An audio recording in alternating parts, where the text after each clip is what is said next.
খুব হিংস্র ছিল, এগ্রেসিভ ওদের ছিল। তো কোনো রকমের এই ধরিয়া শিকল দেওয়া এবং বিভিন্ন জাতের দড়ি দিয়ে বাঁধা হয়েছিল যেন ও যেন ছুটে না যায়।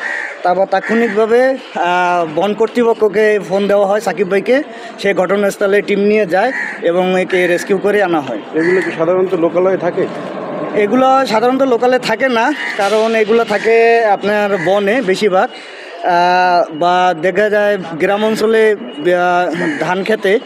কিন্তু এখন দেখেন আমি রেস্কিউ টিম হিসাবে বরিশালের বাসীকে অনেক বুঝাইছি যে আপনারা গাছ এবং বিভিন্ন বন আপনারা নষ্ট করেন না, কারণ এখানে অনেক বন্য প্রাণী আছে, পাখি আছে, তাদেরকে অনেক ক্ষতি হয়।